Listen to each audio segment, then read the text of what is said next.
നമസ്കാരം. Teach from ഹാർട്ടിൻ്റെ പുതിയൊരു വീഡിയോയിലേക്ക് സ്വാഗതം. പ്രിയപ്പെട്ട NS +2 വിദ്യാർത്ഥികളെ, സോഷ്യോളജി രണ്ടാമത്തെ ചാപ്റ്ററിൽ നിന്നുള്ള പ്രധാനപ്പെട്ട ക്വസ്റ്റ്യൻസ്. അപ്പോൾ വീഡിയോയിലേക്ക് പോകുന്നതിന് മുമ്പ് നിങ്ങളോടൊരു കാര്യം കൂടി പറയാം. നമ്മുടെ ചാനലിലെ വീഡിയോസ് അല്ലെങ്കിൽ സോഷ്യോളജി ഇപ്പോൾ നിങ്ങൾ ഒരു വീഡിയോ ഇത് ഞാൻ മുന്നും പറഞ്ഞിട്ടുള്ളതാണ്. ഒരു വീഡിയോ കണ്ടു പോകുമ്പോൾ എന്ത് ചെയ്യുക, നമുക്ക് ഉപയോഗപ്രദമായ വീഡിയോ ആണെങ്കിൽ ജസ്റ്റ് നിങ്ങളൊന്ന് ലൈക്ക് ചെയ്യുക, അതിന് ആപ്റ്റായിട്ടുള്ളൊരു കമൻറ്റ് നൽകുക.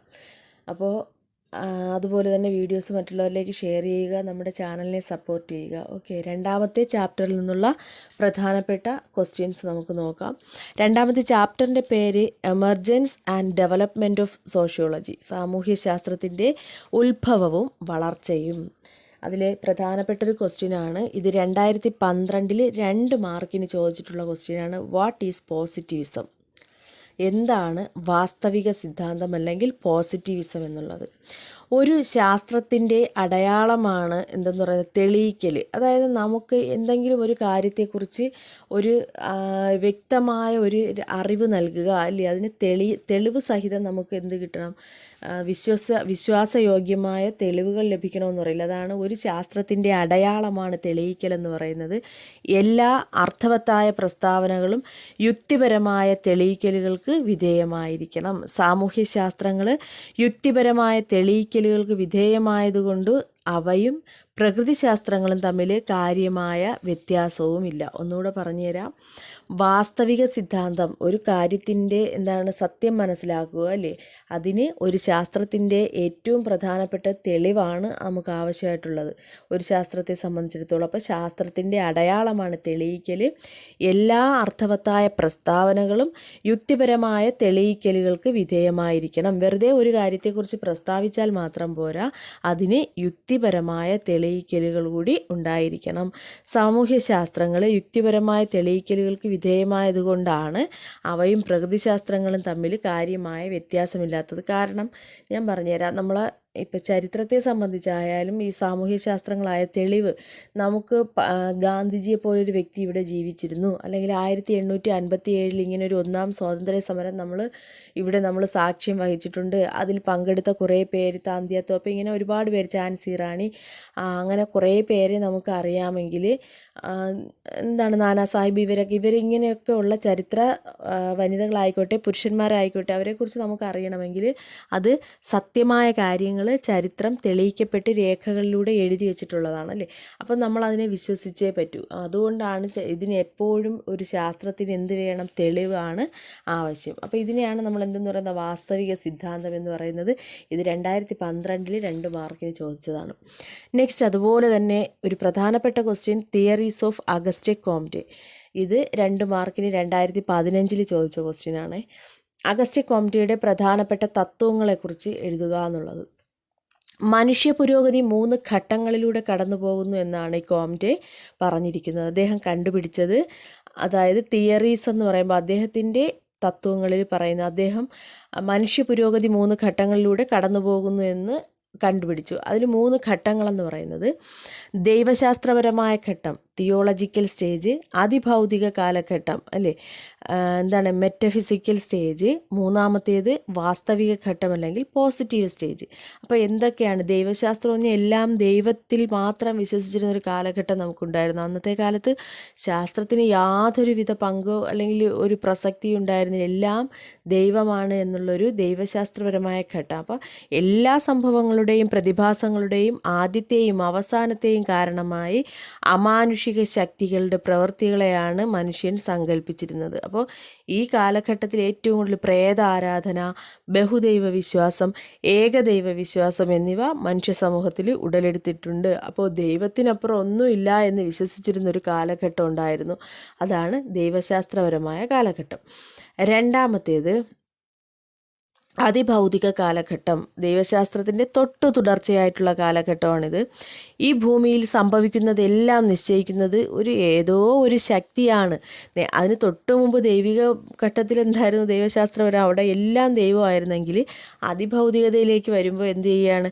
ഏതോ ഒരു ശക്തിയുണ്ട്, അല്ലെങ്കിൽ ഈ ഭൂമിയിൽ സംഭവിക്കുന്നതെല്ലാം നിശ്ചയിക്കുന്നത് ഒരു കേവല ശക്തിയാണ് എന്നൊരു വിശ്വാസത്തിലേക്ക് മാറിയതാണ് അതിഭൗതിക കാലഘട്ടം. ഇനി വാസ്തവിക ഘട്ടത്തിൽ വരുമ്പോഴത്തേക്കും ഈ ഘട്ടത്തെ ശാസ്ത്രീയ ഘട്ടം എന്നുകൂടി വിളിക്കുന്നു. അതായത് അനുഭവങ്ങളുടെയും നിരീക്ഷണങ്ങളുടെയും അടിസ്ഥാനത്തിൽ അറിവുകൾ ആർജിക്കുന്നതിന് ആളുകൾ കൂടുതൽ പ്രാധാന്യം നൽകുന്നു. മനസ്സിലായല്ലോ? ഏറ്റവും കൂടുതൽ അനുഭവങ്ങളും നിരീക്ഷണങ്ങളും ഒക്കെ നടത്തിയിട്ട്, അനുഭവങ്ങൾ നടത്തുകയല്ല, അനുഭവങ്ങളുടെയും നിരീക്ഷണങ്ങളുടെയും അടിസ്ഥാനത്തിൽ അറിവുകൾ നേടുന്നതിന് ആളുകൾ പ്രാധാന്യം നൽകി യാഥാർത്ഥ്യങ്ങളെ വിശകലനം ചെയ്ത് ലഭിക്കുന്ന തെളിവുകളുടെ അടിസ്ഥാനത്തിൽ അവർ തീരുമാനങ്ങളിൽ എത്താൻ തുടങ്ങി. ഇങ്ങനെയുള്ള തെളിയിക്കലുകൾ അല്ലെങ്കിൽ ഈ തെളിവുകൾ പിന്നീട് നിയമങ്ങളായി മാറുന്ന അവസ്ഥയുണ്ടായി. സാമൂഹ്യ പ്രശ്നങ്ങളെ പഠിക്കേണ്ടതുണ്ട്, ഊഹാപോഹങ്ങൾക്ക് വാസ്തവികതയിൽ യാതൊരു സ്ഥാനവുമില്ല എന്ന് കോംറ്റെ വിശ്വസിക്കുന്നു. അപ്പോൾ ഇത് മൂന്നുമാണ് അദ്ദേഹത്തിൻ്റെ അഭിപ്രായത്തിൽ പ്രധാനപ്പെട്ട തത്വങ്ങൾ, തിയറീസ് ഓഫ് കോംറ്റെ എന്ന് പറയുന്നത്. നെക്സ്റ്റ് മറ്റൊരു പ്രധാനപ്പെട്ട ക്വസ്റ്റ്യനാണ്, describe the contribution of Emile Durkheim and Max Weber to the development of sociology. Emile Durkheim, Max Weber എന്നിവർ സോഷ്യോളജിക്ക് നൽകിയ സംഭാവനകൾ ഏതെല്ലാം? പ്രമുഖ സമൂഹശാസ്ത്രജ്ഞനായ എമിലി ഡർക്കിം ഫ്രാൻസിൽ ജനിച്ച വ്യക്തിയാണ്. അദ്ദേഹം കോംറ്റെയുടെ പിൻഗാമിയായി സമൂഹശാസ്ത്രത്തിന് വേണ്ടി പ്രവർത്തിച്ച വ്യക്തിയുമാണ്. സമൂഹശാസ്ത്രത്തെ വളരെ പ്രധാനപ്പെട്ട ഗവേഷണങ്ങളും ഒരുപാട് അദ്ദേഹം നടത്തിയിട്ടുണ്ട്. ഇതിൽ ഒന്നാമത്തേതാണ് ആത്മഹത്യാ സിദ്ധാന്തം. എന്താണ് ആത്മഹത്യാ സിദ്ധാന്തം? സമൂഹത്തിൽ ആത്മഹത്യ എന്നത് ഒരു വ്യക്തിയിൽ മാത്രം അധിഷ്ഠിതമായ ഒന്നല്ല, അല്ലേ? അത് നമുക്കറിയാം. എന്നാൽ ഇതൊരു സാമൂഹ്യ വിപത്താണെന്നും എമിലി പറയുന്നു. അദ്ദേഹം വിശ്വസിച്ചിരുന്നു. സത്യമല്ലേ? ആത്മഹത്യ എന്ന് പറയുന്നത് ഒരു സാമൂഹ്യപരമായ വിപത്താണ്. ആത്മഹത്യ സംഭവിക്കുന്ന സമൂഹത്തിലെ അവസ്ഥകളും സവിശേഷതകളും സമ്മർദ്ദങ്ങളും പരിധികളുമായിട്ടൊക്കെ എന്ത് ചെയ്തിട്ടുണ്ട്? ബന്ധപ്പെട്ടിട്ടുണ്ട്. അതായത് ആത്മഹത്യ സംഭവിക്കുന്ന ഒരു സമൂഹം എന്തെങ്കിലും ഒരു അവസ്ഥയായിരിക്കാം, അല്ലേ? എന്തെങ്കിലും വ്യക്തിപരമായ പ്രശ്നങ്ങളും സമ്മർദ്ദങ്ങളും ഒക്കെ എന്ത് ചെയ്യുന്നു? ആത്മഹത്യയെ അതിനായിട്ട് പ്രേരിപ്പിക്കുന്നു. പോസിറ്റീവ് അല്ലെങ്കിൽ നെഗറ്റീവായ ഒരു വ്യക്തി ചെയ്യുന്ന പ്രവൃത്തിക്ക് പ്രത്യക്ഷമായോ പരോക്ഷമായോ മരണം ഫലപ്രാപ്തിയാകുന്ന അവസ്ഥയാണ് ആത്മഹത്യ. ആണല്ലോ? ഒരു വ്യക്തി ചെയ്യുന്ന അത് പോസിറ്റീവാകാം നെഗറ്റീവാകാം, അദ്ദേഹത്തിൽ ഉണ്ടാക്കുന്ന എന്താണ് ആ ഒരു അവസ്ഥ, ഒരു വ്യക്തി ചെയ്യുന്ന പ്രവൃത്തിക്ക് ലഭിക്കുന്ന അവസ്ഥ, അതായത് മരണം പ്രത്യക്ഷമായോ പരോക്ഷമായോ മരണം ഫലപ്രാപ്തിയാകുന്ന അവസ്ഥയ്ക്കാണ് നമ്മൾ സൂയിസൈഡ് അല്ലെങ്കിൽ ആത്മഹത്യ എന്നതുകൊണ്ട് ഉദ്ദേശിക്കുന്നത്. ഒരു വ്യക്തി സ്വയം വെടിവെച്ചോ മറ്റേതെങ്കിലും രൂപത്തിലോ മരിക്കുന്നത് പോസിറ്റീവ് ആത്മഹത്യയാണ്. മനസ്സിലായല്ലോ? എന്നാൽ പട്ടിണി കിടന്നുള്ള മരണം നെഗറ്റീവ് ആത്മഹത്യയാണ്. പോസിറ്റീവ് ആത്മഹത്യയിൽ എന്തിന് നമുക്ക് പറയാൻ പറ്റും? സ്വയം വെടിവെച്ചോ അല്ലെങ്കിൽ മറ്റേതെങ്കിലും രൂപത്തിലോ ഒക്കെ മരിക്കുന്നത് പോസിറ്റീവ് ആത്മഹത്യയും, പട്ടിണി കിടന്ന് കഴിക്കാൻ ആഹാരമൊന്നും ലഭിക്കാതെ പട്ടിണി കിടന്ന് മരിക്കുന്നത് നെഗറ്റീവ് ആത്മഹത്യയുമാണ്. അപ്പോൾ ഈ എമിലി ഡർക്കിമിൻ്റെ ആത്മഹത്യാ സിദ്ധാന്തം തൊഴിൽ വിഭജനവുമായി ബന്ധം പുലർത്തുന്നു. ആത്മഹത്യ എല്ലാ സമൂഹങ്ങളിലും ഉണ്ടല്ലോ, ഒരു പ്രത്യേക സമൂഹത്തിൽ മാത്രമുള്ളതല്ല. അതിൻ്റെ നിരക്കിൽ ചിലപ്പോൾ ഉയർച്ച താഴ്ചകൾ പല സമൂഹത്തിലും വ്യത്യസ്തമായിരിക്കുമെന്നേ ഉള്ളൂ. അതുപോലെ ആത്മഹത്യാ നിരക്ക് കൂടിയ സമൂഹം എന്നാൽ ആ സമൂഹത്തിൻ്റെ ജീർണതയാണ് കാണിക്കുന്നത്. അത് ശരിയല്ലേ? ഒരു സമൂഹത്തിൽ കൂടുതൽ ആളുകൾ ആത്മഹത്യ ചെയ്യുന്നു എന്ന് പറഞ്ഞാൽ ആ സമൂഹം എത്രത്തോളം ജീർണിച്ചതാണെന്ന് നമുക്ക് മനസ്സിലാക്കാനായിട്ട് സാധിക്കും. അപ്പോൾ പ്രതിലോമമായി പ്രവർത്തിക്കുന്ന ശക്തികളുടെ സൂചകമാണ് ആത്മഹത്യാ നിരക്ക് ഉയർത്തുന്നത്. ഈ ആത്മഹത്യകളെ 4 തരംതിരിച്ചിട്ടുണ്ട്. അതായത് അഹന്താപരമായ ആത്മഹത്യ, ക്രമരഹിത ആത്മഹത്യ, പരോപകാര നിരതമായ ആത്മഹത്യ, വിധി കൽപ്പിത ആത്മഹത്യ. ഇങ്ങനെ 4 തരംതിരിച്ചിട്ടുണ്ട്. അവ ഏതൊക്കെയാണെന്ന് പറഞ്ഞുതരാം. അഹന്താപരമായ ആത്മഹത്യ എന്ന് പറയുമ്പോൾ ഒരു വ്യക്തിക്ക് ഗ്രൂപ്പുമായി ബന്ധമില്ലാതെ വരുന്നതിൻ്റെ ഫലമായാണ് അഹന്താപരമായ ആത്മഹത്യ സംഭവിക്കുന്നത്.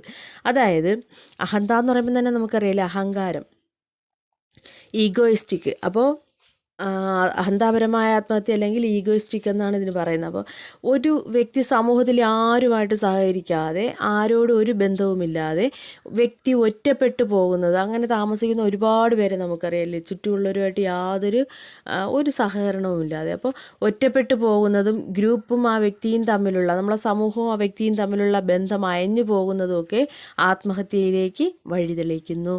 അവിവാഹിതരും വിധവകളും വിവാഹബന്ധങ്ങൾ വേർപെടുത്തിയവരിലും ഇത്തരം ഇത്തരം ആത്മഹത്യാ പ്രവണതകൾ കൂടുതലാണ്. അവരുടെ സാഹചര്യം കൊണ്ട് ഒറ്റപ്പെടുന്നവരാണല്ലേ. വിധവകളും വിവാഹ ബന്ധങ്ങൾ വേർപെടുത്തിയവരുമൊക്കെ എന്ത് ചെയ്യുന്നു, മിക്കവാറും വീടുകളിൽ ഒതുങ്ങി കഴിയുന്ന, ഇപ്പോഴില്ല കേട്ടോ അങ്ങനെയൊന്നും, മുൻപ് വീടുകളിൽ ഒതുങ്ങി കഴിയുന്നൊരു സാഹചര്യം ഉണ്ടായിരുന്നു. അതുപോലെ അവിവാഹിതരായ ചെറുപ്പക്കാർ അവരുമൊക്കെ എന്ത് ചെയ്യുന്നു, മറ്റുള്ളവരിൽ നിന്നും എപ്പോഴും വേർപെട്ട് നിൽക്കാൻ ആഗ്രഹിക്കുന്നു. നെക്സ്റ്റ് രണ്ടാമത്തേത് അനോമിക് അല്ലെങ്കിൽ ക്രമരഹിതമായ ആത്മഹത്യ. സമൂഹത്തിലുള്ള ഒരു വ്യക്തിയുടെ തുലനാവസ്ഥ നഷ്ടപ്പെടുന്ന പ്രതിസന്ധികളോ ദൗർഭാഗ്യങ്ങളോ ഉണ്ടാകുമ്പോൾ ക്രമരഹിത ആത്മഹത്യ സംഭവിക്കുന്നു. അതായത് ആധുനിക സമൂഹത്തിൽ ഇങ്ങനെയുള്ള ആത്മഹത്യകൾ കൂടുതലാണ്. സാമ്പത്തിക പ്രതിസന്ധികളാണ് ഇങ്ങനെയുള്ള ആത്മഹത്യകളിലേക്ക് മനുഷ്യനെ നയിക്കുന്നത്. മനസ്സിലായല്ലോ. മനുഷ്യൻ്റെ നിയന്ത്രണമില്ലാത്ത അഭിനിവേശങ്ങൾ, ആഗ്രഹങ്ങളും ഇത്തരം ആത്മഹത്യക്ക് കാരണമാകുന്നു. അപ്പോൾ സമൂഹത്തിലുള്ള ഒരു വ്യക്തിയുടെ തുലനാവസ്ഥ നഷ്ടപ്പെടുന്ന പ്രതിസന്ധികളോ ദൗർഭാഗ്യങ്ങളോ ഉണ്ടാകുമ്പോഴാണ് ഈ ക്രമരഹിതമായ ആത്മഹത്യ സംഭവിക്കുന്നത്. മൂന്നാമത്തേത് ആൾട്രിസ്റ്റിക് അല്ലെങ്കിൽ പരോപകാര നിരതമായ ആത്മഹത്യ. സമൂഹത്തിന് പൊതുവായൊരു മനസാക്ഷി ഉണ്ടായിരിക്കും അല്ലേ. എല്ലാ സമൂഹത്തിനും ഒരു പൊതു മനസാക്ഷി ഉണ്ടായിരിക്കും.